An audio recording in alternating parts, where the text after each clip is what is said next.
internationale qui, en 1994, avait demandé à la République du Zaïre, à l'époque dirigée par le défunt maréchal Mobutu, de recevoir le flot de réfugiés qui fouillaient le génocide rwandais. Eh bien, figurez-vous que c'est depuis cette période que mon pays tire le diable par la queue. Nous vivons de misère en misère. C'est vrai que nous avons tous compati au génocide qui a frappé le peuple frère du Rwanda en 1994, qui a fait plus ou moins 800 000 à 1 million de morts. Mais aujourd'hui, en République démocratique du Congo, et ce n'est pas moi qui le dis, ce sont les agences, les nombreuses organisations des droits de l'homme et autres, il y a plus de 6 millions de morts depuis 1994. Des morts innocents, des gens qui n'ont pas demandé à subir ce genre de violence. Il y a énormément de femmes qui sont violées tous les jours. Je ne vous apprendrai rien de ce côté-là. Aujourd'hui, nous sommes un des pays au monde qui a le plus grand nombre de déplacés internes.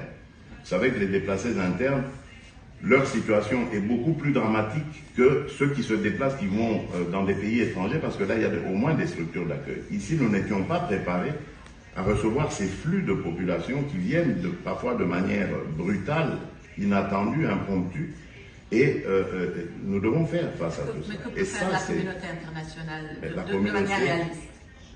De manière réaliste, puisqu'on parle de la situation d'aujourd'hui, c'est d'abord de demander au Rwanda de cesser de soutenir cette force, en fait, qui n'est qu'un paravent, qui cache en fait la vraie intention du Rwanda, la vraie action du Rwanda, qui est l'invasion de la République démocratique du Congo. Nous vous parlons, il y a des groupes armés qui sont actifs dans le parc de Virunga, par exemple, et qui vivent en déboisant, qui vivent en tuant la faune et la flore, et personne ne fait d'effort pour ça.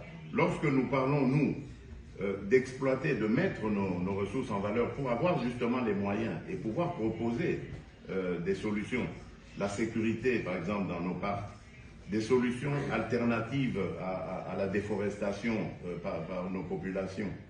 Mais on nous fait encore le procès de mettre la nature en danger, l'environnement en danger. Et pourtant, nous cherchons justement ces moyens que la communauté internationale s'était engagée à nous donner et qu'elle ne donne toujours pas depuis la COP21. Donc, je crois qu'il faut une prise de conscience internationale, collective.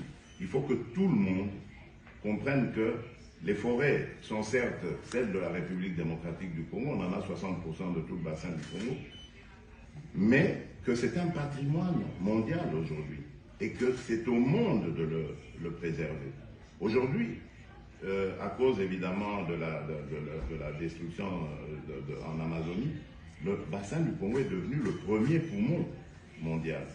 Mais est-ce que vous avez l'impression que le comportement de la communauté internationale va dans ce sens? Je ne crois pas.